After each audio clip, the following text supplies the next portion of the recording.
Apparently, Netflix is working on a live action Captain Planet series. You remember? Captain Planet, he's our hero. And let me just tell you, the stakes are really high for me. And we're not exactly sure how Leonardo DiCaprio is involved quite yet, but I do hope that he is not Captain Planet, because even though when you Google the terms environmentally active celebrities, his name is at the top of the list, he was invited to and did and decide to attend the tackiest wedding of all time, Jeff Bezos' wedding in Venice. Back to Captain Planet, if you're not familiar, this is a show that ran from 1990 to 1996, and it was a formative part of my childhood.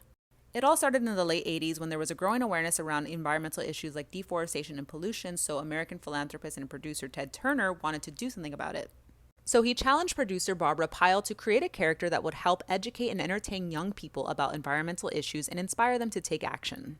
As a real-life environmental activist in her own right and a producer who worked on environmental docuseries, Barbara Pyle drew on inspiration that she gained from her experience working on those docuseries.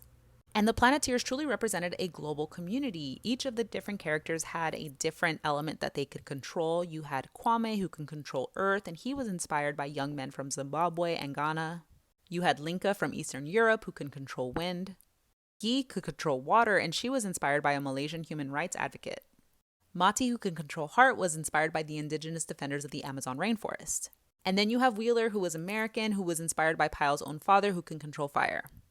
The Planeteers were formed when Gaia, the spirit of Earth, as voiced by Whoopi Goldberg, could no longer stand idly by seeing the planet get destroyed, so she sent out these 5 magic rings, thus giving them those 5 individual powers. And together they summoned Earth's greatest champion, Captain Planet, who was originally voiced by Tom Cruise for the first few episodes. I'm so curious how they're planning on adapting this for a live action. I really hope that they lean into the intentions of the original creators to educate and to entertain and use inspiration from real life activists in the environmental space to create the new Planeteers.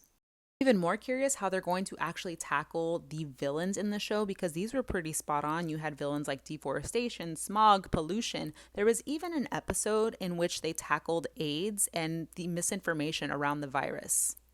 Even though the show ended almost 20 years ago, the Captain Planet Foundation is still alive and strong. So what do you think? Do you think Netflix can really make a live action adaptation of the show successfully, keeping in mind the true intentions of its show's creators? I think a show like this is incredibly timely, urgent, and necessary. I'm just worried about what it would actually look like in the hands of a big corporation, especially in a media landscape when you have the Trump administration actively defunding public media. The last thing I'll add to this is my fan casting of Michael Greyeyes in the role of Captain Planet. I recently saw him in the film 40 Acres, and I thought he was wonderful, charming, and I think he would make a great Captain Planet.